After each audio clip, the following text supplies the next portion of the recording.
ತತ್ವಗಳು ಕೇವಲ ನಿಮಗೆ ಅಷ್ಟೇ ಅಲ್ಲ, ಮೂರು ಲೋಕದ ಎಲ್ಲಾ ಪ್ರಾಣಿಗಳಿಗೆ ಬೇಕಾಗಿರುವಂತಹ ತತ್ವಗಳು, ಬೇಕಾಗಿರುವಂತಹ ಸಿದ್ಧಾಂತಗಳು, ಬೇಕಾಗಿರುವಂತಹ ಈ ಸನ್ಮಾರ್ಗ,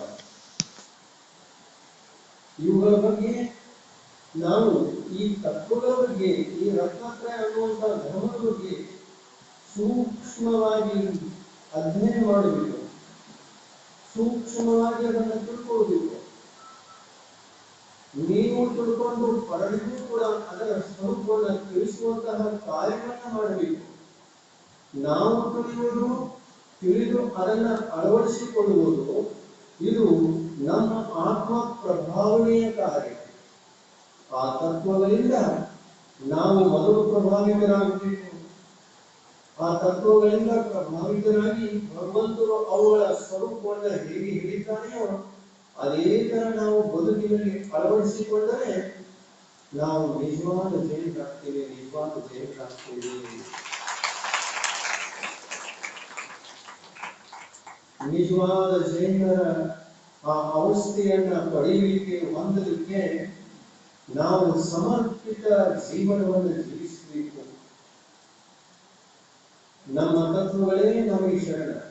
ಈ ತತ್ವಗಳು ಯಾವ ಬೇರೆ ತತ್ವಗಳಲ್ಲ, ನಮ್ಮ ಆತ್ಮನನ್ನ ಶಾಶ್ವತ ಸುಖಕ್ಕೆ ಕೊಂಡೊಯ್ಯತಕ್ಕಂತಹ ತತ್ವಗಳು, ಶಾಶ್ವತ ಸುಖದ ದಾರಿಗೆ ಹಚ್ಚುವಂತಹ ಈ ತತ್ವಗಳು. ಇವುಗಳಿಂದ ಮೊದಲು ನಾವು ಪ್ರಭಾವಿತರಾಗಬೇಕು. ನಾವು ಪ್ರಭಾವಿತರಾಗಿ ನಮ್ಮ ಆತ್ಮಿಕ ಎಲ್ಲ ಅಜ್ಞಾನವನ್ನ ದೂರ ಮಾಡಿಕೊಂಡು ಜ್ಞಾನದ ಬದುಕನ್ನ ಬದುಕಲಿಕ್ಕೆ ತಯಾರಾಗಬೇಕು.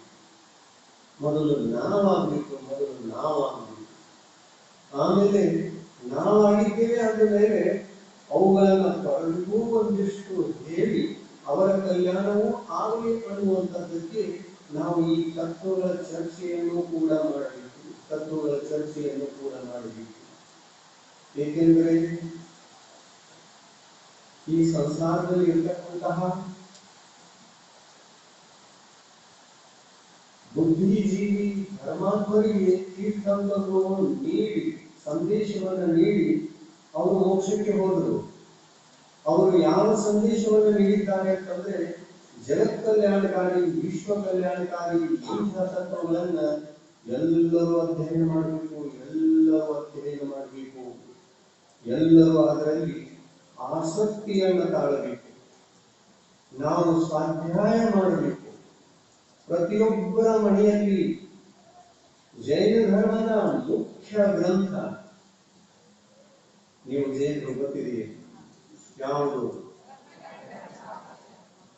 ನಿಮ್ಮ ಆಚಾರ ವಿಚಾರಗಳ ಶಾಸ್ತ್ರದ ಹೆಸರು ರತ್ನಕರಂಡಕ ಸಾಮಾಚಾರ.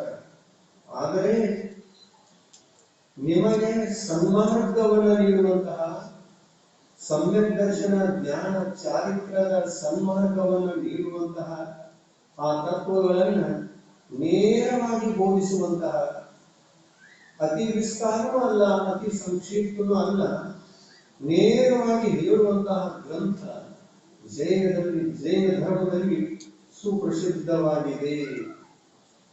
ಶ್ರಾವಕರ ಬದುಕಿಗೆ, ಅವರ ಆಚಾರ ವಿಚಾರಗಳಿಗೆ ಬೇಕಾಗಿರುವಂತಹ ಗ್ರಂಥ ರತ್ನಕರಂಡಕ ಸಾಮಾಚಾರ. ಆದರೆ ನಮ್ಮ ಜ್ಞಾನ ಶಕ್ತಿಯನ್ನ, ಬುದ್ಧಿಶಕ್ತಿಯನ್ನ, ನಮ್ಮ ಸಮ್ಯಕ್ ಜ್ಞಾನವನ್ನ ಇನ್ನಿಷ್ಟು ಹೆಚ್ಚಿಸಿಕೊಳ್ಳಬೇಕು. ಮತ್ತು ಆ ಸಮ್ಯಕ್ ಜ್ಞಾನದಿಂದ ನಾವು ಕೇವಲ ಜ್ಞಾನವನ್ನು ಪಡೆದು ಭಗವಂತರಾಗಬೇಕು, ತೀರ್ಥಂಕರಾಗಬೇಕು ಅಂತಂದ್ರೆ ಯಾವ ಗ್ರಂಥದಲ್ಲಿ ಇರತಕ್ಕಂತಹ ತತ್ವಗಳನ್ನು ಓದಬೇಕು. ಆ ಗ್ರಂಥದ ಹೆಸರೇನು? ಒಬ್ಬರ ಓದಿಲ್ಲ. ಯಾವ ಶಾಸ್ತ್ರ ಅದು ಹೇಳಿದ್ರು? ಒಬ್ಬರಾದ್ರೂ ಹೇಳಿದ್ರು. ಈ ಎರಡು ಶಾಸ್ತ್ರಗಳು ಮನೆಗೂ ಇರಬೇಕು. ಒಂದು ತತ್ವಾರ್ಥ ಸೂತ್ರ, ಇನ್ನೊಂದು ರತ್ನಕರ್ಣಕ ಸಾವಕಾಚಾರ. ಇರಬಾರ್ದು? ಎಲ್ಲಿರಬೇಕು? ಮನೆಯಲ್ಲಿರಬೇಕು. ಎಲ್ಲಿರಬೇಕು? ಮನೆಯಲ್ಲಿಯೂ ಕೂಡ. ಒಂದು ಒಂದು ಒಂದು ಒಂದು ಮುಖ್ಯವಾಗಿರತಕ್ಕಂಥದ್ದು ಜಗಲಿ ಮೇಲೆ ಇರಬೇಕು. ಯಾಕಂತಂದ್ರೆ ನಾವು ಯಾವಾಗ ಅಡಿಗೆ ಮನೆಯಲ್ಲಿರ್ತೀವಲ್ಲ, ಅಡಿಗೆ ಮನೆಯಲ್ಲಿ ನಾವು ಊಟ ಮಾಡುವಾಗ, ತಯಾರಿಸುವಾಗ ನಮ್ಮ ಮುಂದೆ ಕೇವಲ ಜಿನವಾಣಿ ಜಿನೇಂದ್ರ ಭಗವಂತರ ವಾಣಿಯ ದರ್ಶನ ಆಗಬೇಕು. ಜೈನರ ಮನೆ ಅಂತಂದ್ರೆ ಅಹಿಂಸಕ ಮನೆ, ಅಹಿಂಸಕ ಮನೆ. ಆ ಮನೆಯಲ್ಲಿ ಮಾಂಸಾಹಾರಕ್ಕೆ ಸಂಬಂಧಪಡುವಂತಹ ಯಾವುದೇ ವಸ್ತುಗಳಿಗೆ ಬೆಲೆ ಇಲ್ಲ. ಅಡಿಗೆ ಮನೆಯಲ್ಲಿ ಇರತಕ್ಕಂತಹ ಎಲ್ಲ ವಸ್ತುಗಳು ಶಾಕಾಹಾರವಾಗಿರಬೇಕು ಅಥವಾ ಮಾಂಸಾಹಾರ. ಆದರೆ ಬೇಕರಿ ಸಾಮಾನುಗಳಿಂದ ಅಡಿಗೆ ಮನೆಯಲ್ಲೂ ಕೂಡ ಪದಾರ್ಥಗಳು ಇವತ್ತು ಹೊಕ್ಕಿಕೊಂಡಿವೆ. ಏನ್ ಮಾಡ್ತೀರಾ? ಏನ್ ಮಾಡೋರು? ಶಾಕಾಹಾರದ ಡ್ರೆಸ್ಸನ್ನ ಹಾಕಿಕೊಂಡು ಆ ಪದಾರ್ಥಗಳು ಮಾಂಸಾಹಾರದ ರೂಪದಲ್ಲಿ ಪ್ರವೇಶಗೊಳ್ತಾ ಇವೆ. ನಮ್ಮ ಮಡಿಯನ್ನೇ ಕಳಿಸ್ತಾ ಇವೆ. ಅಡಿಗೆ ಮನೆಯ ಮಡಿ ಹೋಗ್ತಾ ಇದೆ.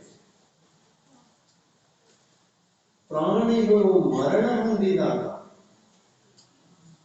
ಅವುಗಳನ್ನ ನಾವು ಮುಟ್ಟಿದರೆ ಸೂತಕ ಬಂತು ಅಂತ ಹೇಳ್ತೀವಿ. ಆದ್ರೆ ಅಡಿಗೆ ಮನೆಯಲ್ಲಿ ಬಂದು ಹೊಕ್ಕಿಕೊಂಡಾಗ ಸೂತಕ ಬಂತು ಅಥವಾ ಭೂತಕ ಬಂತು, ಏನು ಬಂತು?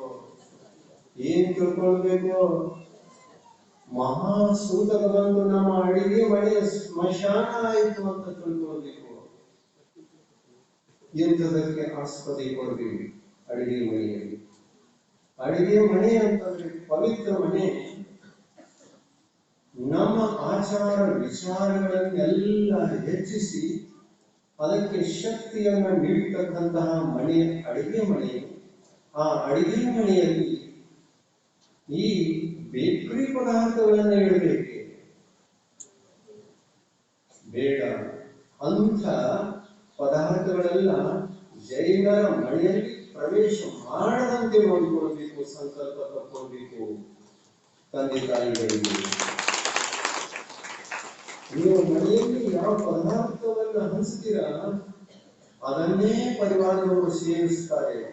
ಅದಕ್ಕಾಗಿ ತಂದೆ ತಾಯಿಗಳ ಮೂಲ ಕರ್ತವ್ಯ, ಮುಖ್ಯ ಕರ್ತವ್ಯ ಏನು ಅಂತಂದ್ರೆ, ನೀವು ನಿಮ್ಮ ಮನೆಯನ್ನ ಜೈನರ ಮನೆಯಂತೆ ಇಟ್ಟುಕೊಳ್ಳಲಿಕ್ಕೆ ಪ್ರಯತ್ನ ಪಡಿ.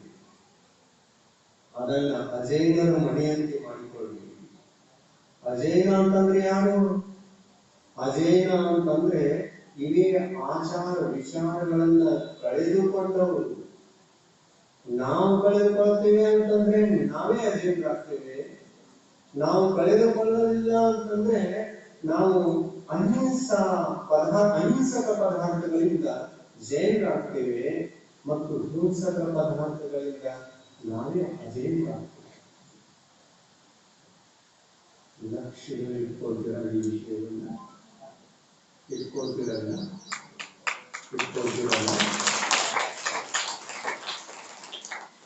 ಇಟ್ಕೊಳ್ತೀರಿ ಅಂತಂದ್ರೆ ಇವತ್ತು ಇಷ್ಟೊಂದು ದೊಡ್ಡ ಸಂಖ್ಯೆ ಇದೆ.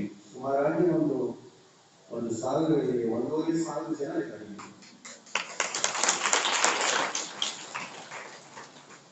ಎಲ್ಲರೂ ಈ ವಿಷಯಕ್ಕೆ ಒಂದು ಸಂಕಲ್ಪವನ್ನು ತಕ್ಕೊಳ್ಳೋದಿದೆ. ನಮ್ಮ ಅಡಿಗೆ ಮನೆಯಲ್ಲಿ ಸೂತಕ ಇದ್ದಿರಬೇಕು ಅಥವಾ ನಮ್ಮ ಅಡಿಗೆ ಮನೆ ಸೂತಕ ಮುಕ್ತವಾಗಿರ್ಬೇಕು, ಮುಕ್ತ ಆಗ್ಬೇಕು. ನಾವೆಲ್ಲರೂ ಪರಿವಾರದವರು ಸೂತಕವಾಗಿ ಇರಬೇಕು ಯಾವಾಗಲೂ, ಅಥವಾ ಸೂತಕದಿಂದ ಮುಕ್ತ ಇರಬೇಕು. ಸೂತಕ ಹೇಗೆ ಬರ್ತದೆ? ನಿಮ್ಮ ಮನೆಯಲ್ಲಿರ್ತಕ್ಕಂಥ ಯಾವುದೇ ಒಂದು ಹಾಲು ಕೊಡ್ತಕ್ಕಂತಹ ಪ್ರಾಣಿ, ಎಮ್ಮೆ, ಹಸು ಯಾವ್ದಾದ್ರೂ ತೀರ್ಕೊಂಡು ಅಂತಂದ್ರೆ ತೀರ್ಕೊಂಡ ತಕ್ಷಣ ನೀವು ಅದನ್ನು ಸ್ಪರ್ಶ ಮಾಡಿದ್ರು ಕೂಡ ಸ್ನಾನ ಮಾಡ್ತೀರಾ? ಯಾಕೆಂದ್ರೆ ಒಂದು ದಿವಸ ಸೂತಕ ಬಂದಿದೆ ಅಂತ. ಮಾಡ್ತಿರಲ್ಲ, ಮಾಡ್ತೀರಿ. ಆಮೇಲೆ ಬೇಕರಿ ಸಾಮಾನುಗಳಲ್ಲಿ ಹಾಕಿರ್ತಕ್ಕಂತಹ ಮಾಂಸಾಹಾರ ಅವುಗಳನ್ನ ಕೊಂದು ಹಾಕಿರ್ತಾರ ಅಥವಾ ಕೊಲ್ಲದೇನೆ ಹಾಕಿರ್ತಾರ. ಕೊಂದು ಹಾಕಿರ್ತಾರಲ್ಲ, ನೀವು ಯಾವುದೇ ವಸ್ತು ತಿನ್ನಿ ಇವತ್ತಿನ ವರ್ತಮಾನ ಕಾಲದಲ್ಲಿ ಎಷ್ಟು ಪ್ರದೂಷಿತ ವಸ್ತುಗಳು ಬಜಾರಿನಲ್ಲಿ ಬರ್ತಾ ಇವೆ, ಪೇಟೆಯಲ್ಲಿ ಬರ್ತಾ ಇವೆ ಅಂತಂದ್ರೆ ನೀವು ಏನ್ ತಿಂದ್ರು ಕೂಡ ಅದು ಮಾಂಸಾಹಾರ. ಯಾವುದು ವಸ್ತುವನ್ನು ಮುಟ್ಲಿಕ್ಕೆ ಹೋಗ್ಬೇಡಿ. ಒಂದು ಕೆಲಸ ಮಾಡಿ, ಇದನ್ನೆಲ್ಲ ತ್ಯಾಗ ಮಾಡಿ ಶಾಖಾಹಾರದಿಂದ ಈ ಪದಾರ್ಥಗಳನ್ನ ಯಾವ ತರದಲ್ಲಿ ತಯಾರಿಸಬೇಕು ಅಂತಕ್ಕಂತಹ ಆ ವಿಧಿಯನ್ನ, ಆ ಕಲೆಯನ್ನ ಕಲಿತುಕೊಂಡು ನಿಮ್ಮ ಪರಿವಾರವನ್ನ ಶಾಖಾಹಾರವನ್ನಾಗಿ ಇಟ್ಟುಕೊಳ್ಳಿ. ಆ ಶಾಖಾಹಾರದಿಂದ ಅಹಿಂಸಾ ಧರ್ಮದ ರಕ್ಷಣೆ ಆಗ್ತದೆ. ಇದೇ ನಿಮ್ಮ ಜೈನ ಧರ್ಮದ ಧರ್ಮ ಪ್ರಭಾವನ ಅಂಗ, ಮಾರ್ಗ ಪ್ರಭಾವನ ಭಾವನೆಯ ಸಾರವತ್ತಾಗಿರತಕ್ಕಂತಹ ವಿಷಯ. ಸಾರವತ್ತಾಗಿರ್ತಕ್ಕಂತಹ ವಿಷಯ ಪ್ರತಿಯೊಬ್ಬರು ಈ ಒಂದು ಉಪದೇಶಕ್ಕೆ, ಇವತ್ತಿನ ಉಪದೇಶಕ್ಕೆ ಅನುಮೋದಿಸಬೇಕು. ನಾವು ಹೀಗೆ ಮಾಡ್ತೇವೆ ಅಂತಕ್ಕಂತಹ ಸಂಕಲ್ಪಕ್ಕೆ ಬರಬೇಕು. ನಾವು ಶುದ್ಧ ಪದಾರ್ಥಗಳನ್ನು ಮಾಡುವುದನ್ನು ಕಲಿತು ನಮ್ಮ ಪರಿವಾರದವರನ್ನೆಲ್ಲ ಅಹಿಂಸಕವಾಗಿ ಇಟ್ಕೊಂಡು ನಾವು ಅಹಿಂಸೆಯ ಜೀವನವನ್ನು ಜೀವಿಸಿ ಅಹಿಂಸೆಯ ಬದುಕನ್ನು ಬದುಕಿ ಕೊನೆಯಲ್ಲಿ ಮರಣವನ್ನ ನಾವು ಸಂಲೇಖನ ಮರಣ ಮಾಡಿಕೊಂಡು ಸಾಯುತ್ತೇವೆ ಅಂತಕ್ಕಂತಹ ಸಂಕಲ್ಪ ಜೈನರಿಗೆ ಬರಬೇಕು. ಅನುಭವಿಸ್ತೀರ? ನಾನು ಚಪ್ಪಾಳೆ ಕೊಟ್ಟು ಅನುಮೋದನೆ ಬೇಡ. ಚಪ್ಪಾಳೆ ಕೊಡುವುದರಿಂದ ಅನುಮೋದನೆ ಆಗುವುದಿಲ್ಲ. ನಾನು ಕೇಳಿ ಬಂದಿದ್ದೇನೆ ನಿಮ್ಮ ಪ್ರವಚನವನ್ನು ಕೇಳಿ. ನಾನು ನನ್ನ ಮನಸ್ಸಿನಿಂದ ಅತ್ಯಂತ ದಯೆ ಮತ್ತು ಕರುಣಾಭಾವದಿಂದ ತುಂಬಿಕೊಂಡಿದ್ದೇನೆ. ಅದಕ್ಕಾಗಿ ಮಧ್ಯದೊಳಗೆ ಯಾರು ಬರೋದು? ನಾನು ಇಂದಿನ ಪ್ರವಚನವನ್ನ ಕೇಳಿ, ಯಾವ ದಿವಸದ ಪ್ರವಚನವನ್ನು ಕೇಳ್ತಾ ಇದ್ದೇನೆ? ಮಾರ್ಗ ಪ್ರಭಾವನ ಭಾವನೆ. ಈ ಪ್ರವಚನವನ್ನ ಕೇಳಿ ಶಾಖಾಹಾರದ ಮಾರ್ಗವನ್ನ ಅತ್ಯಂತ ಪವಿತ್ರ ಭಾವನೆಯಿಂದ ಸ್ವೀಕಾರ ಮಾಡ್ತೀರಿ, ಅದನ್ನ ಆಚರಣೆಗೆ ತಂದುಕೊಳ್ತೀರಿ. ಯಾವುದೊಂದು ಕೂಡ ಬೇಕರಿ ಪದಾರ್ಥಗಳನ್ನ ಮಾಂಸಾಹಾರ ಅಂತ ತಿಳ್ಕೊಂಡು ಅದು ಅವಕ್ಷ ಬದುಕಿನ ಎಲ್ಲ ನಮ್ಮ ಪುಣ್ಯವನ್ನೇ ಹಾಳು ಮಾಡತಕ್ಕಂಥದ್ದು.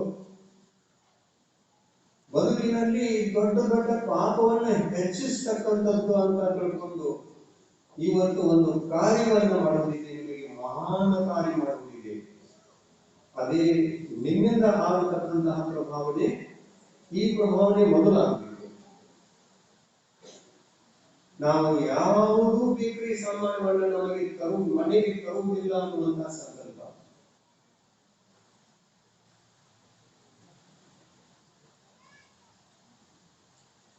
ಶಾಂತ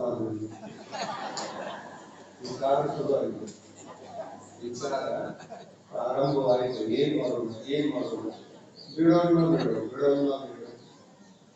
ಬಿಟ್ಟರಿ ಅಂತಂದ್ರೆ ಜೈನ ಧರ್ಮ ಉಳಿಯಿತು.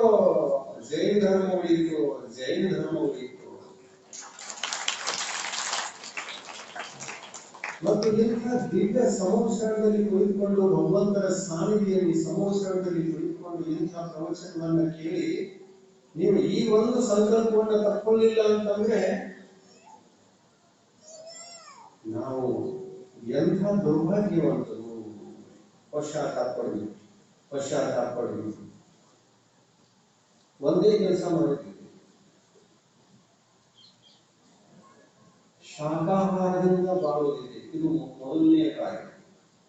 ಶಾಖಾಹಾರದಿಂದ ಯಾವುದೇ ಪದಾರ್ಥ ಬಜಾರಿನಲ್ಲಿ ಸಿಗ್ತಾ ಇಲ್ಲ ಅಂತಂದ್ರೆ ಅವುಗಳನ್ನು ತರುವುದನ್ನು ನಿಲ್ಲಿಸುತ್ತೀವಿ.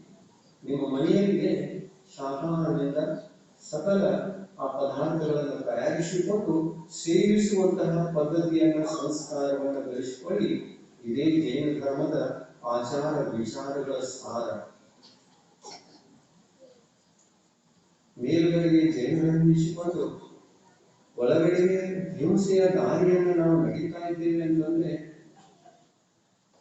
ನಮ್ಮ ಬಟ್ಟೆ ಸ್ಮಶಾನ ಆಗಿದೆ, ಅಡಿಗೆ ಮನೆ ಸ್ಮಶಾನ ಆಗಿದೆ. ಸತ್ತಿರ್ತಕ್ಕಂತಹ ಆ ಪ್ರಾಣಿಯನ್ನ ಎಲ್ಲಿ ಕೊಂಡೊಯ್ದು ಸಂಸ್ಕಾರ ಮಾಡ್ತಾರೆ? ಸ್ಮಶಾನದಲ್ಲಿ ಅಲ್ಲ. ಆ ಸ್ಮಶಾನದಲ್ಲಿ ಕೊಂಡೊಯ್ಯುವ ಮಾತ್ರದಿಂದ, ಅಲ್ಲಿ ಅದನ್ನು ಮುಟ್ಟಿಸಿ ಬರುವ ಮಾತ್ರದಿಂದ ಪ್ರಾಣಿಯನ್ನ ಮುಟ್ಟಿರುವ ಕಾರಣ ನಮ್ಮ ಬದುಕಿನಲ್ಲಿ ಒಂದು ದಿವಸ ಸುಖ ಬರ್ತದೆ. ಆ ದಿವಸ ನಾವು ಮಂದಿರಕ್ಕೆ ಬರೋದು, ಆ ದಿವಸ ಯಾವುದೇ ಧಾರ್ಮಿಕ ಚಟುವಟಿಕೆಗಳಲ್ಲಿ ನಾವು ಭಾಗವಹಿಸಿಲ್ಲ. ಯಾಕೆಂದ್ರೆ ಅಶುದ್ಧ ಆಗಿರ್ತೀವಿ, ನಮ್ಮ ಮಡಿ ಹೋಗಿರ್ತದೆ, ಸೂತಕ್ಕೆ ಬಂದಿರ್ತದೆ, ಮುಟ್ಟಿರ್ತೇವೆ. ಆಮೇಲೆ ಮುಟ್ಟಿರ್ತೇವೆ, ಅದಕ್ಕಾಗಿ ಬಂದು ಸ್ನಾನ ಮಾಡಿಬಿಡ್ತೇವೆ, ಬಟ್ಟೆಯನ್ನು ಚೇಂಜ್ ಮಾಡ್ಬೋದು, ಸ್ನಾನ ಮಾಡಿ ಅಡಿಗೆ ಮನೆಯನ್ನು ಪ್ರವೇಶ ಮಾಡ್ತೀವಿ. ಅಡಿಗೆ ಮನೆಯಲ್ಲಿ ಉಣ್ಣುತ್ತಿರುವಂತಹ ಆ ಪದಾರ್ಥಗಳಲ್ಲಿ ಮತ್ತೆ ಪುನಃ ಮೇಲ್ಗಡೆಗೆ ನೋಡಿದ್ರೆ ಅವೇ ಬೇಕರಿ ಸಾಮಾನುಗಳು, ಮತ್ತೆ ಅವರ ಮುಕ್ತಿ, ಮತ್ತೆ ಸೂತಕ್ಕೆ ಬಂದು ಈ ತರ ನಾವು ಆ ಬೇಕರಿ ಪದಾರ್ಥಗಳ ಅಶುದ್ಧಿಯನ್ನ, ಸೂತಕವನ್ನ, ಅದರ ಪಾಪವನ್ನ ಎಂದೂ ವಿಚಾರ ಮಾಡಿಲ್ಲ, ತಿಳ್ಕೊಂಡಿಲ್ಲ, ನೋಡೇ ಇಲ್ಲ ಅವುಗಳನ್ನು. ಇವತ್ತು ಪ್ರಭಾವನೆಯ ದಿವಸದ ನಿಮ್ಮಿಂದಲೂ ಪ್ರಭಾವನೆ ಆಗಲಿ, ನಮ್ಮಿಂದಲೂ ಪ್ರಭಾವನೆ ಆಗಲಿ. ಹೌದಲ್ಲ? ನಾವೇನ್ ಹೇಳ್ತಾ ಇದ್ದೀವಿ ವಿಶೇಷವಾಗಿ ಇವತ್ತು? ನಮ್ಮಿಂದಲೇ ಅಂತಲ್ಲ, ನಿಮ್ಮಿಂದಲೇ ಆಗ್ಬೇಕು ಬೇಡ? ಇದೆಲ್ಲವೂ ನಿಮ್ಮಿಂದಲೇ ಆಗ್ಬೇಕು. ಅದಕ್ಕೆ ನಿಮ್ಮ ಶುದ್ಧವಾದ ವಿಚಾರಗಳಿಂದ ಕೈ ಎತ್ತಿ ಅನುಮೋದನೆ ಮಾಡಿ, ಕೈ ಎತ್ತಿ ಅನುಮೋದನೆ ಮಾಡಿ. ಶಾಕಾರದಿಂದ ಸಾಕಾರವನ್ನು ಸೇರಿಸ್ತೇನೆ ಅಂತ ಕೈ ಎತ್ತಿ ಅನುಮೋದನೆಯನ್ನು ಮಾಡಿ ಇದಕ್ಕೆ ಆನ್ಲೈನ್ ಭೋಜನ ಪದಾರ್ಥಗಳನ್ನ ಏನು ತರಿಸ್ಕೊಳ್ತೀರಲ್ಲ, ಅವೆಲ್ಲ ಮಾಂಸಾಹಾರಿ. ಪಾಶ್ಚಿಮಾತ್ಯ ಕಂಪನಿಗಳು, ದೇಶದಲ್ಲಿ ಇರ್ತಕ್ಕಂತಹ ಇನ್ನೂ ಅನೇಕ ಕಂಪನಿಗಳು, ಮಾಂಸಾಹಾರಕ್ಕೆ ಸಂಬಂಧಪಡುವಂತಹ ಈ ಕಂಪನಿಗಳು ಈ ಪದಾರ್ಥಗಳನ್ನ ಹಂಚ್ತಾ ಇದ್ದಾರೆ. ದೇಶದ ಸಂಸ್ಕೃತಿ, ಸಭ್ಯತೆ ಮತ್ತು ಧರ್ಮದ ಆ ಒಂದು ಪವಿತ್ರತೆಯನ್ನ ಕೆಡಿಸ್ತಾ ಇವೆ ಇವತ್ತಿನ ಕಂಪನಿಗಳು.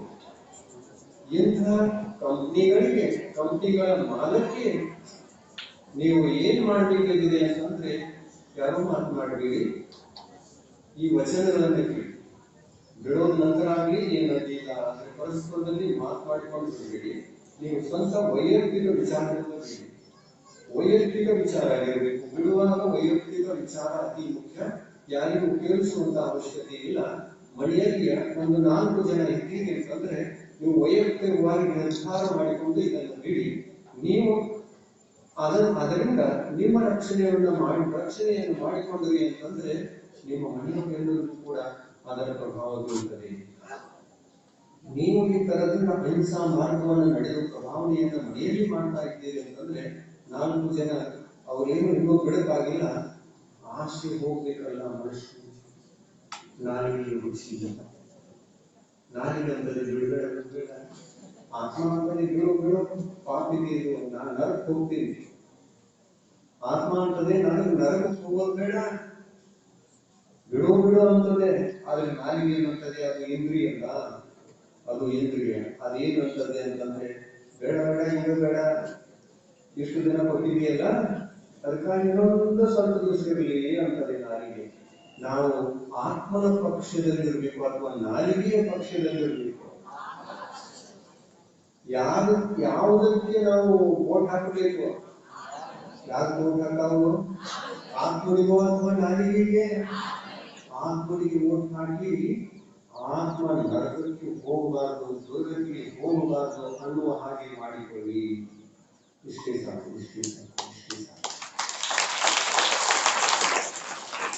ಇದು ಜನರ ಮೊದಲ ಕರ್ತವ್ಯ. ಇದು ಜೈನರ ಕುಲ ಪರಂಪರೆಯ ಮೊದಲ ಕರ್ತವ್ಯ. ಜೈನರು ಕುಲವಂತರು, ಉಚ್ಚ ಕುಲದಲ್ಲಿ ಜನ್ಮ ತಾಳಿದರು. ಜೈನರು ಕುಲವಂತರು, ಉಚ್ಚ ಕುಲದಲ್ಲಿ ಜನ್ಮ ತಾಳಿದವರು.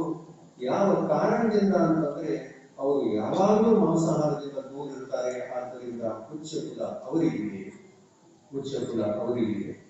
ನಮ್ಮ ವಂಶಜರೆಲ್ಲ, ತೀರ್ಥಂಕರೆಲ್ಲ, 24 ತೀರ್ಥಂಕರೆಲ್ಲ ಇದೇ ಉಚ್ಚ ಕುಲವನ್ನ, ವಂಶವನ್ನ, ಜಾತಿಯನ್ನ ಎಲ್ಲವನ್ನ ರಕ್ಷಣೆ ಮಾಡಿಕೊಂಡು ಬಂದಿದ್ದಾರೆ. ನಾವು ಕೂಡ ರಕ್ಷಣೆ ಮಾಡಿಕೊಂಡು ಮುಂದುವರಿಯುವುದು ಅತ್ಯಂತ ಅವಶ್ಯಕ.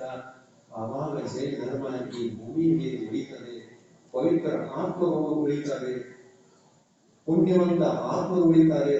ಇಂಥ ಪುಣ್ಯವಂತರ ಆತ್ಮ ಎಲ್ಲಿ ತನಕ ಈ ಭೂಮಿ ಮೇಲೆ ಇದ್ದಾರೆಯೋ ಅಲ್ಲಿ ತನಕ ಧರ್ಮ ಇದೆ.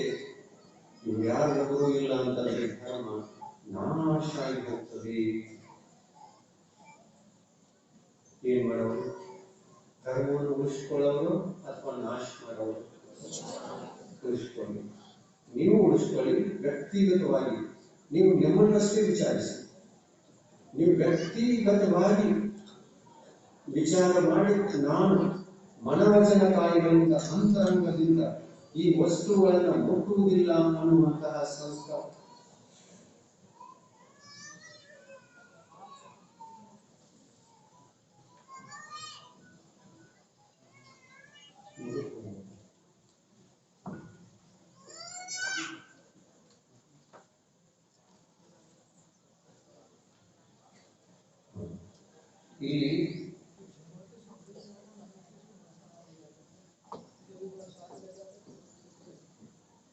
ಇಲ್ಲಿ ಪೇಟೆಯಲ್ಲಿ ಬರುವಂತಹ ಮಾಂಸಾಹಾರ ವಸ್ತುಗಳು ಯಾವ್ಯಾವು, ಆಮೇಲೆ ಶಾಕಾಹಾರ ವಸ್ತುಗಳು ಹೇಗಿರ್ತವೆ ಏನು ಅನ್ನೋದನ್ನು ಈ ಕಾಂಪ್ಲೇಂಟ್ ನಲ್ಲಿ ಸಾಧಿಸಿ ಹಂಚುವುದಕ್ಕಾಗಿ ಕೊಟ್ಟಿದ್ದಾರೆ. ಇದು ನೋಡಿ, ಈ ಎಲ್ಲಾ ಪದಾರ್ಥಗಳು ಇದರಲ್ಲಿ ಏನೇನಿದೆ ಅಂತಂದ್ರೆ ಅವರ ಹೆಸರು ಇದೆ. ನಾವು ಚಿಕ್ಕವರಿದ್ದಾಗ ಎಂಥ ಹೆಸರುಗಳನ್ನು ಕೇಳಿರಲಿಲ್ಲ, ಒಂದು ವಸ್ತುಗಳನ್ನು ಸೇರಿರಲಿಲ್ಲ. ಆ ಕಾಲ ಈ ಕಾಲ ಎಷ್ಟು ಅಂತರ ಇದೆ ಅಂದ್ರೆ, ಆವಾಗ ಎಲ್ಲರೂ ಶಾಕಾಹಾರಿಗಳಿದ್ದರು. ಪ್ರತಿಯೊಬ್ಬರ ಮನೆ ಜೈನರ ಮನೆಯಾಗಿತ್ತು, ಅಹಿಂಸಕರ ಮನೆಯಾಗಿತ್ತು, ಅಹಿಂಸಾ ಧರ್ಮ ಜೀವಿತವಾಗಿತ್ತು. ಇವತ್ತು ನೋಡಿದ್ರೆ ನಾವೆಲ್ಲರೂ ಕೆಟ್ಟು ಹೋಗಿದ್ದೇವೆ. ಜೈನರು ಅನಿಸಿಕೊಳ್ತಕ್ಕಂಥ ಯಾವ ಪಾತ್ರಗಳು ನಮ್ಮಲ್ಲಿ ಇಲ್ಲ ಅನ್ನುವಂತ ಮಟ್ಟಕ್ಕೆ ಬಂದಿದ್ದೇವೆ. ಹೀಗಿದೆ. ಇವು ನಿಮಗೆ ಪ್ರತಿಯೊಬ್ಬರಿಗೂ ಬೇಕು ಅಂತಂದ್ರೆ ಹೆಚ್ಚಿಗಿದ್ರೆ ಮಾರಾಟದಲ್ಲಿ ಕೊಡ್ತಾರೆ, ತಕ್ಕೊಳ್ಳಿ. ಇವುಗಳನ್ನೆಲ್ಲ ಸ್ವಲ್ಪ ಓದಿ ಇದರಲ್ಲಿರ್ತಕ್ಕಂಥ ಅನರ್ಥವನ್ನು ತಿಳ್ಕೊಳ್ಳಿ. ಬದುಕು ಅಂದರೆ ಕೇವಲ ತಿಂದು ಒಂದು ಸಾಯುವುದಕ್ಕಾಗಿ ಸಿಕ್ಕಿಲ್ಲ. ಬದುಕು ಅಂದರೆ ತಿಂದು ಒಂದು ಸಾಯುವುದಕ್ಕಾಗಿ ಸಿಕ್ಕಿಲ್ಲ. ತಿನ್ನಬೇಕು, ಓದಬೇಕು, ಸಾಯಬೇಕು, ಇದು ಸತ್ಯ. ಸಾಯಲೇಬೇಕು. ಹುಟ್ಟಿದ್ದೇವೆ ಅಂತಂದ್ರೆ ಸಾವು ಅಗತ್ಯ. ಎಂದಿನ ನಾಳೆ ಸಾಯಲೇಬೇಕು. ಆದರೆ ಜೀವಿಸುವಾಗ ನಾನು ಏನು ತಿಂದು ಸತ್ತಿದ್ದೇನೆ, ಜೀವಿಸಿದ್ದೇನೆ, ಸತ್ತಿದ್ದೇನೆ, ಏನಾದ್ರು ತಿಂದಿದ್ದೇನೆ, ಏನಾದ್ರು ತಿಂದು ಜೀವಿಸಿದ್ದೇನೆ, ಸಾಯುವಾಗ ನಾನು ಎಲ್ಲಿ ಹೊರಟಿದ್ದೇನೆ ಅನ್ನುವುದಕ್ಕೆ ರಿಸಲ್ಟ್ ಏನಿದೆಯಲ್ಲ, ನೀವು ಏನು ತಿಂದಿರ್ತೀರಲ್ಲ ಅದರ ಮೇಲೆ ಡಿಪೆಂಡ್ ಇದೆ. ಏನ್ ತಿಂದಿರ್ತೀರಿ ಆ ಆಧಾರದಿಂದ ನಿಮಗೆ ಮುಂದಿನ ಗತಿ ಸಿಗ್ತದೆ. ಮುಂದಿನ ಗತಿಯಲ್ಲಿ ಎಲ್ಲಾದ್ರೂ ಹೋಗುವುದಿದೆಯೋ ಅಥವಾ ಇಲ್ಲ? ಮರಣಾನಂತರ ಯಾವ ಗತಿಗೆ ಹೋಗುವುದಿದೆ? ರಿಸರ್ವೇಶನ್ ಮಾಡ್ಕೊಳ್ಳಲ್ಲ. ಯಾವ ಗತಿಗೆ ಬೇಕು ಹೇಳಿ? ದೇವಗತಿ ಬೇಕು. ಬೇಕಾ? ನೋಡಿ ಎಷ್ಟು ಸರಳಾಗಿ ಹೇಳ್ಬೇಕು ಎಲ್ಲಾದ್ರೂ. ದೇವಗತಿನ ಬೇಕಂತ. ಆದ್ರೆ ದೇವಗತಿ ಬೇಕು ಅಂತಂದ್ರೆ ನಮ್ಮ ಬದುಕಿನಲ್ಲಿ ಉಣ್ಣುವಂತಹ ವಸ್ತುಗಳಲ್ಲಿ ವಿವೇಕ ಬೇಕೋ ಬೇಡೋ? ಬೇಕು. ವಿವೇಕ ಬೇಕು ಅನ್ನೋದನ್ನ ಮೊದಲು ಹೇಳಿ. ಆಮೇಲೆ ಆ ವಿವೇಕ ಏನಿದೆಯೋ ಆ ವಿವೇಕದಂತೆ ನಡೆಯುವ ಪದಾರ್ಥಗಳು ಬೇಕು ತಿನ್ನಲಿಕ್ಕೆ, ಉಣ್ಣಲಿಕ್ಕೆ. ಎಷ್ಟು ಹೇಳ್ತೀರ ಅಂತಂದ್ರೆ ನಿಮ್ಮ ಆಚಾರದಲ್ಲಿ, ನಿಮ್ಮ ವಿಚಾರದಲ್ಲಿ ಶಾಕಾಹಾರ ಬಂತು ಅಂತಂದ್ರೆ ಸ್ವರ್ಗ ನಿಮಗೆ ಕಟ್ಟಿಟ್ಟ ಬುದ್ಧಿ ಅಂತ ನಾವು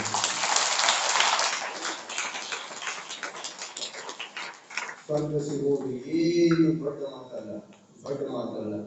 ಅದು ಸಲೀಕ ಮರಣ ಆಗಲಿ ಇರಲಿ, ಬಾಲ ಮರಣ ಆದರೂ ಕೂಡ ಸ್ವರ್ಗ ಕಟ್ಟಿಟ್ಟ ಬುದ್ಧಿ ಶಾಕಾಹಾರಿಗಳಿಗೆ ಮಾಡ್ತಾರೆ. ಸದ್ಗತಿ ದೇವಗತಿ ಕಟ್ಟಿಟ್ಟ ಬುದ್ಧಿ ಯಾವುದೇ ಮರಣದಿಂದ ಸತ್ತರೂ ಕೂಡ ಸ್ವರ್ಗ ಸೇರ್ತೀರ. ಆದರೆ ಮೋಕ್ಷವನ್ನ ಸೇರುವುದಕ್ಕಾಗಿ ಅಂತಿಮ ಮರಣ ಮಾಡಿಕೊಳ್ಳಬೇಕು, ಅದು ಪಂಡಿತ್ ಮರಣ. ಈ ಪಂಡಿತ್ ಮರಣ ಯಾರಿಗಾಗ್ತದೆ ಗೊತ್ತಾ? ಈ ಸಮೋಷಣದಲ್ಲಿ ವಿರಾಜಮಾನರಾಗಿರ್ತಕ್ಕಂತಹ ಪರಮೇಶ್ವರಿಗಳು ಸಿದ್ಧ ಪರಮೇಶ್ವರಿಗಳಾಗುವುದಕ್ಕಿಂತ ಮುಂಚಿತ ಒಂದು ಅಂತರ ಮುಹೂರ್ತ ಮುಂಚಿತ ಅವರಿಗಾಗ್ತದೆ ಈ ಪಂಡಿತ್ ಮರಣ. ಇದಾಯಿತು ಅಂತಂದ್ರೆ ಆಯಿತು, ಎಲ್ಲ ಕೆಲಸ ಆಯ್ತು, ಮಾಡುವುದೆಲ್ಲ ಮುಗ್ದೇ ಹೋಯಿತು. ಇನ್ನು ಮಾಡುವಂಥದ್ದು ಏನೂ ಉಳಿದಿಲ್ಲ. ಶಾಶ್ವತ ಕಾಲದವರೆಗೆ ನಾವು ಮೋಕ್ಷವನ್ನ ಪಡಿತೇವೆ. ಆ ಮೋಕ್ಷ ಅವಸ್ಥೆಯಲ್ಲಿ ಇಟ್ಟುಕೊಂಡು ಶರೀರ ರಹಿತವಾಗಿರ್ತೇವೆ. ಎಲ್ಲ ಪುಣ್ಯ ಪಾಪ ಕರ್ಮಗಳಿಂದ ರಹಿತವಾಗಿ ಉಳಿತೇವೆ. ಅಂತಹ ಮೋಕ್ಷ ಸ್ಥಾನದಲ್ಲಿ ನಮ್ಮೆಲ್ಲರಿಗೂ ಹೋಗುವುದಿದೆ. ಅರ್ಹಂತರಾಗುವುದಕ್ಕೆ, ಶತ್ರುವಂತರಾಗುವುದಕ್ಕೆ, ಮೋಕ್ಷಕ್ಕೆ ಹೋಗುವುದಕ್ಕಾಗಿದೆ ನಾವು ಪಾಪರಹಿತ ಶಾಕಾಹಾರದ ಜೀವನವನ್ನು ಮೊದಲು ಜೀವಿಸುವುದಿದೆ. ಅಂದಾಗ ನಾವು ಜೈನರು, ಅಂದಾಗ ನಾವು ದಯಾವಂತರು, ಕರುಣಾವಂತರು, ಧರ್ಮಾತ್ಮರು. ಎಷ್ಟು ಮಾಡ್ತೀರಾ? ಒಳ್ಳೆಯ ದಿವಸ ಧರ್ಮ ಪ್ರಭಾವನೆಯ ದಿವಸ ಈ ಸಮೋಷಣದಲ್ಲಿ ಬಂದು ಈ ಪ್ರವಚನವನ್ನ ಕೇಳುವಂತಹ ಸೌಭಾಗ್ಯವನ್ನ ಪ್ರಾಪ್ತ ಮಾಡಿಕೊಂಡಿದ್ದೀರಿ ಅಂತಂದ್ರೆ ಇದು ಎಂಥ ಸೌಭಾಗ್ಯ ಅಂತಂದ್ರೆ ಈ ಸಮೋಷಣದಲ್ಲಿ ಮತ್ತು ಇವತ್ತೇ ನಾವು ದೇವತೆಯನ್ನ ರಿಸರ್ವೇಶನ್ ಮಾಡಿಕೊಳ್ಳಿಕ್ಕೆ ಇವತ್ತು ಬಂದಿದ್ದೇವೆ. ಯಾರು ಒಬ್ಬರು ಕೂಡ ದುರ್ಗತಿಗೆ ಹೋಗಲ್ಲ. ಈ ಒಂದು ಸಂಕಲ್ಪವನ್ನ ಮಾಡಿದರೆ ಯಾರು ಕೂಡ ದುರ್ಗತಿಗೆ ಸೇರುವುದೇ ಇಲ್ಲ. ಒಂದು ದೇವಗತಿಯೇ ಕಟ್ಟಿಟ್ಟ ಬುದ್ಧಿ, ಮಾಡ್ತೀರಾ? ಸಂಕಲ್ಪ ಮಾಡ್ತೀರಾ? ಎಷ್ಟು ಜನ ಮಾಡ್ಬೇಕು ಸಾಹಸಿ. ಇವತ್ತು ಜೈನ ಧರ್ಮದಲ್ಲಿ ಪ್ರವೇಶಗೊಳ್ತಾ ಇದ್ದೀರಾ. ಜೈನ ಧರ್ಮದ ಮೂಲ ತತ್ವವನ್ನ ಜೀವನದಲ್ಲಿ ಅಳವಡಿಸಿಕೊಳ್ಳುವುದಕ್ಕಾಗಿ ಎರಡು ಕೈಗಳನ್ನು ಎತ್ತಿ ಒಂದೇ ಬೇಡ ಮತ್ತು ಚಂಚಲ ಮನಸ್ಸಿನಿಂದ ಎತ್ತಿಬೇಡಿ. ಸ್ಥಿರಚಿತ್ತರಾಗಿ ದೃಢತೆಯಿಂದ ಇವುಗಳನ್ನೆಲ್ಲ ತ್ಯಾಗ ಮಾಡುವುದಿದೆ. ಎರಡೂ ಕೈಗಳನ್ನು ಎತ್ತಿ ಅನುಮೋದನೆ ಮಾಡಿ, ಎರಡೂ ಕೈಗಳನ್ನು ಎತ್ತಿ ಅನುಮೋದನೆ ಮಾಡಿ, ಎರಡೂ ಕೈಗಳನ್ನು ಎತ್ತಿ ಸಫಾಯಿ ಕೊಟ್ಟು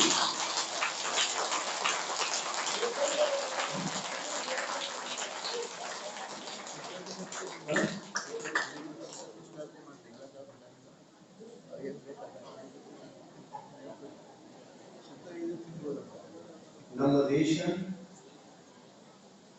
ಭಾರತ, ನಮ್ಮ ದೇಶ 24 ತೀರ್ಥಂಕರರಿಗೆ ಜನ್ಮ ಕೊಟ್ಟಿರತಕ್ಕಂತಹ ದೇಶ. ನಮ್ಮ ದೇಶ ಅಹಿಂಸಾ ತತ್ವಗಳನ್ನು ಬೋಧಿಸುವಂತಹ ದೇಶ. ನಮ್ಮ ದೇಶ ಈ ಅಹಿಂಸಾ ತತ್ವಗಳನ್ನ ಹೊರ ದೇಶಗಳಲ್ಲಿ ರಕ್ತ ಮಾಡತಕ್ಕಂತಹ ದೇಶ. ನಮ್ಮ ದೇಶದಿಂದ ಅಹಿಂಸಾ ತತ್ವಗಳು ರಕ್ತವಾಗುತ್ತವೆ,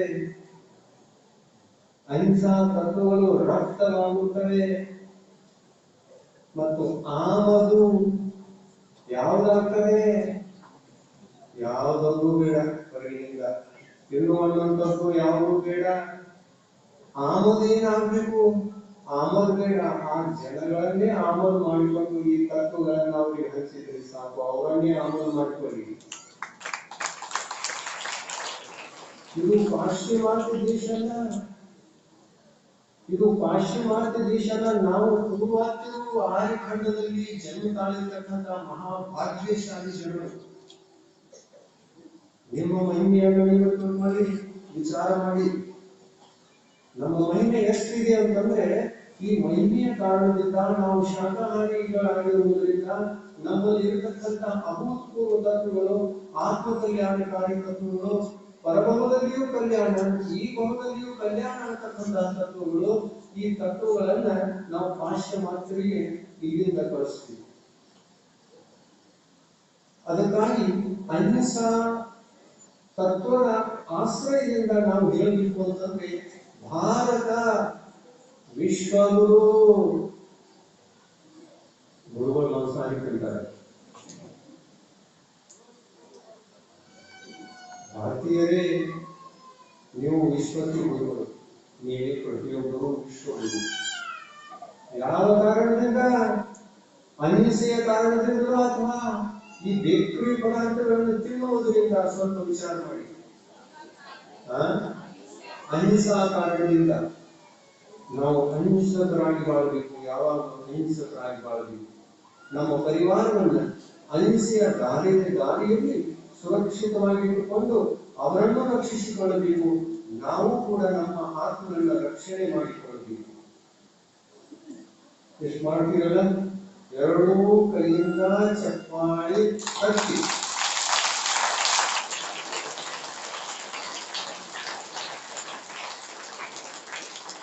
ಮೊದಲು ವಿಶ್ವಗುರು ಯಾರಾಗಬೇಕು ಅಂತಂದ್ರೆ ಭಾರತೀಯರಾಗಬೇಕು. ಪ್ರತಿಯೊಬ್ಬ ನಾಗರಿಕರು ಕೂಡ ವಿಶ್ವ ಗುರುವಿನ ಸ್ಥಾನವನ್ನು ತಾನು ಪಡೆದುಕೊಳ್ಳಬೇಕು. ಆಮೇಲೆ ಇವೇ ತತ್ವಗಳನ್ನ ನಾವು ಪಾಶ್ಚಿಮಾತ್ಯರಿಗೆ ಅರ್ಥ ಮಾಡಬೇಕು. ಒಂದು ವೇಳೆ ಯಾರಿಗೂ ಅಲ್ಲಿ ಮುಟ್ಲಿಲ್ಲ ಅಂತಂದ್ರೆ ಅವನು ಕರೆಸಿ ನಿಮಂತ್ರಣ ಮಾಡಿ ಅವರನ್ನೇ ಆಮದು ಮಾಡಿಕೊಂಡು ಅವರ ಉಡಿ ತುಂಬ ಅಹಿಂಸಕ ತತ್ವಗಳನ್ನ ಕೊಟ್ಟು ತುಂಬಿ ಕಳಿಸಿಕೊಡ್ಬೇಕು. ಅಂತಹ ಕಾರ್ಯವನ್ನು ಮಾಡುತ್ತಿದೆ. ಇದು ಜೈನ ಧರ್ಮದ ಪ್ರಭಾವನೆ ಅಂತಂದ್ರೆ ಜನರು ಕುಡಿದು ಚಪ್ಪಾಳೆ ಕಟ್ಟಿದ್ರು, ಡಮ್ ಡಮ್ ಬರೆದ್ರು, ಡ್ಯಾನ್ಸ್ ಮಾಡಿದ್ರು, ಮನೆಗೆ ಹೋದ್ರು. ಅಷ್ಟೇ ಅಲ್ಲ, ಇಂಥ ಒಂದು ಉತ್ಸಾಹದಲ್ಲಿ ನಾವು ಅಹಿಂಸಕರಾಗಬೇಕು ಅನ್ನುವಂಥದ್ದೇ ಧರ್ಮದ ಪ್ರಭಾವ. ನಾವು ಎಂಥ ಪೂಜಾ ಕಾರ್ಯಕ್ರಮಗಳಲ್ಲಿ ಭಾಗವಹಿಸಿದರೂ ನಾವು ಅಹಿಂಸಕರಾಗಬೇಕು. ಎಂಥ ನೃತ್ಯ ಡ್ಯಾನ್ಸ್ ಮಾಡಿದರೂ ಕೂಡ ನಾವು ಅಹಿಂಸಕರಾಗಿರಬೇಕು. ಯಾರ ಬಳಿಯಲ್ಲಿ ಹೋದರೂ ಕೂಡ ನಾವು ಅಹಿಂಸಕರಾಗಿರಬೇಕು. ಎಲ್ಲಿ ಕೂತ್ಕೊಂಡ್ರೂ ಕೂಡ ನಾವು ಅಹಿಂಸಕರಾಗಬೇಕು. ಅಹಿಂಸಾ ಆಚಾರ ವಿಚಾರಗಳಿಂದ ಕೂಡಿದವರಾಗಿರ್ತಕ್ಕಂತಹ ನಾವೇ ವಿಶ್ವಗುರು.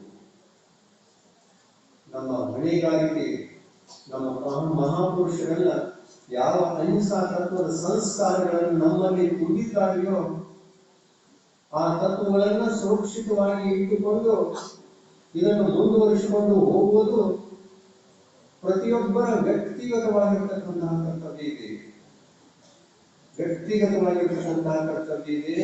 ಈ ವ್ಯಕ್ತಿಗತವಾಗಿರ್ತಕ್ಕಂತಹ ಇಂದಿನ ಕರ್ತವ್ಯ ಎಲ್ಲರಿಗಿಂತ ಈ ಸಮಯದ ಅಪೇಕ್ಷೆಯನ್ನು ನೋಡಿದರೆ, ಇವತ್ತಿನ ಕಾಲದ ಅಪೇಕ್ಷೆಯನ್ನು ನೋಡಿದರೆ ಎಲ್ಲರಿಗಿಂತ ಮೊದಲ ಕರ್ತವ್ಯ ಇದೆ ಅಂತಂದ್ರೆ ಇದು ಒಂದೇ. ನಾವು ಅಹಿಂಸಕರಾಗಬೇಕು. ಕೆಟ್ಟ ಸಂಸ್ಕಾರಗಳಿಂದ ನಾವು ಈ ಧರ್ಮವನ್ನು ಕಳೆದುಕೊಂಡಿದ್ದೇವೆ ಅನ್ನತಕ್ಕಂತಹ ಪಶ್ಚಾತ್ತಾಪ ಭಾವ ನಮಗೆ ಬರಬೇಕು. ಒಂದು ಬೇಕರಿ ವಸ್ತುವನ್ನ ನಾವು ಬಾಯಿಗೆ ಹಾಕ್ತೇವೆ ಅಂತಂದ್ರೆ ಒಂದು ಎಣ್ಣೆಯನ್ನು ತಂದಂತೆ ಆಗಿರ್ತಾರೆ. ಬಟ್ಟೆ ಎಷ್ಟಿದೆ? ಒಂದಿಷ್ಟಿದೆ. ಏನ್ ಬೇಕಾದೊಳಗೆ ಎಷ್ಟು ಬೇಕಾಗಿರ್ತಕ್ಕಂತಹ ವಸ್ತು ಎಷ್ಟು ಬೇಕಾಗಿರ್ತದೆ? ಸ್ವಲ್ಪ ಅಲ್ಲ, ಪಾವು ಕಿಲೋ ಬೇಕಲ್ಲ. ಇವತ್ತಿನ ದಿವಸ ಕಲಿಬೇಕು ಅಂತಂದ್ರೆ, ಹಸಿವಿಲ್ಲದೆ ಕಲಿಬೇಕು ಅಂತಂದ್ರೆ ಹೊಟ್ಟೆಗಳಿಗೆ ಏನ್ ಬೇಕಾಗಿರ್ತದೆ? ಪಾವು ಕಿಲೋ ಏನೋ ಒಂದು ವಸ್ತು ಬೇಕಾಗಿರ್ತದೆ, ತಿನ್ನುವಂತ ವಸ್ತು ಬೇಕಾಗಿರ್ತದೆ. ಆ ವಸ್ತುವಿನಲ್ಲಿ ಹಿಂಸೆ ಇದೆ ಅಂತಂದ್ರೆ ಅದು ಬೇಕೇ. ಇದೇ ವಿವೇಕ. ಇದರಿಂದ ನಾವು ನಮ್ಮ ಹಿರಿಮೆಯನ್ನ, ನಮ್ಮ ಗರಿಮೆಯನ್ನ, ನಮ್ಮ ಮಹತ್ವವನ್ನ, ನಮ್ಮ ಬದುಕಿನ ಶ್ರೇಷ್ಠತೆಯನ್ನ ಕಳೆದುಕೊಂಡು ಅವುಗಳನ್ನೆಲ್ಲ ಸೇರಿಸ್ತಾ ಇದ್ದೇವೆ. ನಾವು ವಿಶ್ವಗುರು ಅಲ್ಲ, ನಾವು ಪಾಪಿಗಳು. ಪಾಪಿಗಳು ಪಶ್ಚಾತ್ತಾಪ ಮಹಾಪಾಪಿಗಳು ಇದನ್ನು ಮಾಡುವಾಗ ಉದ್ಯೋಗಕ್ಕೆ ಕಟ್ಟಿಟ್ಟ ಬುದ್ಧಿ ಮತ್ತು ಇದನ್ನು ಬಿಟ್ಟು ಇವತ್ತೇ ಇದೇ ಸಂವತ್ಸರದಲ್ಲಿ ಇದೇ ಪ್ರವಚನದಲ್ಲಿ ನಾವು ಕೊಡುವಂತ ಆಶೀರ್ವಾದಕ್ಕೆ ನಿಮ್ಮ ಆತ್ಮ ಬಗ್ಗಿತು ಶರಣ ಬಂತು ಅಂತಂದ್ರೆ ಸ್ವರ್ಗ ಕಟ್ಟಿಟ್ಟ ಬುದ್ಧಿ ಅಂತ ನಾವು ಗ್ಯಾರಂಟಿ ಹೇಳ್ತೀವಿ.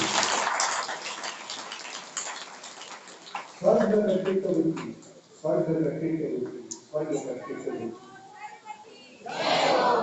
अहिंसा परमो धर्म की जय हो 24 सितंबर भगवान की अहिंसा धर्म की विश्व धर्म की अहिंसा धर्म की विश्व धर्म की जयकारा गुरुदेव का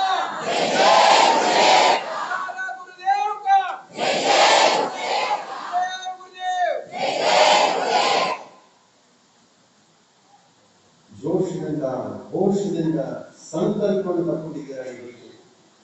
ಇದಕ್ಕೆ ನಾವು ಮನಬಿಚ್ಚಿ ನಿಮ್ಮ ಆತ್ಮನಿಗೆ ಸ್ವರ್ಗ ಕಟ್ಟಿಟ್ಟ ಬುದ್ಧಿ ಆಗಲಿ ಮತ್ತು ಈ ಒಂದು ಶಾಕಾಹಾರದ ಜೀವನವನ್ನು ಜೀವಿಸಲಿಕ್ಕೆ ನಿಮ್ಮ ಶ್ರಮಕ್ಕೆ ಸಾಫಲ್ಯ ದೊರೆಯಲಿ ಅಂತಕ್ಕಂಥದಕ್ಕೆ ನಾವು ಇವತ್ತು ವಿಶೇಷವಾಗಿ ಎಲ್ಲರಿಗೂ ಆಶೀರ್ವಾದ ಮಾಡಿ ಸಂಕಲ್ಪ ಆಜೀವನ ಪರ್ಯಂತ ಈ ಬೇಕರಿ ವಸ್ತುಗಳ ತ್ಯಾಗ ಸಂಕಲ್ಪ. ನಮಸ್ಕಾರ ಮಾಡಿ, ಕೈ ಜೋಡಿಸಿ ನಮಸ್ಕಾರ ಮಾಡಿ ಆಶೀರ್ವಾದ ಕೊಡ್ತಾ ಇದ್ದೀವಿ. ಸ್ವರ್ಗವನ್ನು ಕಟ್ಟಿಟ್ಟು ಬುದ್ಧಿಯಂತೆ ನಿಮ್ಮ ಜೊತೆಯಲ್ಲಿ ಜೋಡಿಸ್ತಾ ಇದ್ದೇವೆ. ಸಿಗ್ತದೆ, ಚಿಂತೆ ಮಾಡಬೇಡಿ. ಒಳ್ಳೆಯ ಮರಣ ಆಗಿ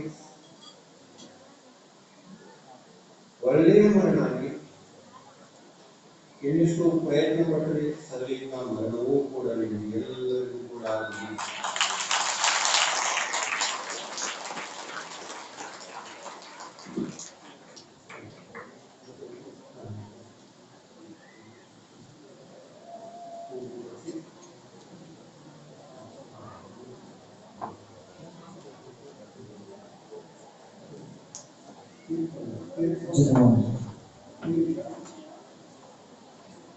ಸಮಯ ಆಗಿದೆ. ನಿಮಗೆ ಕೊಡ್ತಕ್ಕಂತಹ ಸಾಹಿತ್ಯವನ್ನು ಸ್ವಲ್ಪ ಪರಿಚಯ ಮಾಡಿಕೊಡ್ತಾರೆ.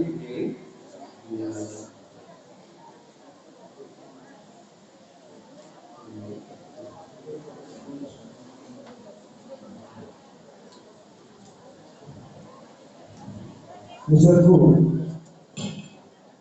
ಕಳೆದ 16 ದಿವಸಗಳಿಂದ ಇಡೀ ಭಾರತಾದ್ಯಂತ ಕರ್ನಾಟಕ ರಾಜ್ಯದಲ್ಲಿಯೂ ಕೂಡ ಹೊರಗೆ ಧಾರಾಕಾರವಾದಂತಹ ಮಳೆ ಸುರಿತಾ ಇದೆ. ಆದರೆ ತೇರದಾಳದ ವಾಸುಪೂಜೆ ನಗರದಲ್ಲಿ ಷೋಡಶಗಾನ ಪರ್ವ ಹಾಗೂ ದಶದಕ್ಷಿಣ ಪರ್ವದ ಈ ಪವಿತ್ರ ದಿನಗಳಲ್ಲಿ ಮಹಾವೀರ ಭಗವಂತರ ಸಮಾವೇಶದಲ್ಲಿ ನಿರಂತರವಾಗಿ ಜನವಾಣಿಯ ಮಳೆಯನ್ನು ಪೂಜ್ಯ ಪರಿಮಹರಾಜರು ಸುರಿಸ್ತಾ ಇದ್ದಾರೆ. ಆ ಮಳೆ ಎಂದರೆ ನಮ್ಮ ಸಂಸ್ಕೃತಿ, ನಮ್ಮ ಶೀಲ, ನಮ್ಮ ಸಮ್ಯತ್ವ, ನಮ್ಮ ವಿವೇಕ, ನಮ್ಮ ಶಿಸ್ತು, ನಮ್ಮ ಅನುಶಾಸನದ ಬಗ್ಗೆ ಇವತ್ತಿನವರೆಗೆ ನಿರಂತರವಾಗಿ 14 ದಿವಸದವರೆಗೆ ಪೂಜ್ಯ ಮಹಾರಾಜರು ಮುಖಾರದಿಂದ ಉಪದೇಶವನ್ನು ನೀಡಿದ್ದಾರೆ.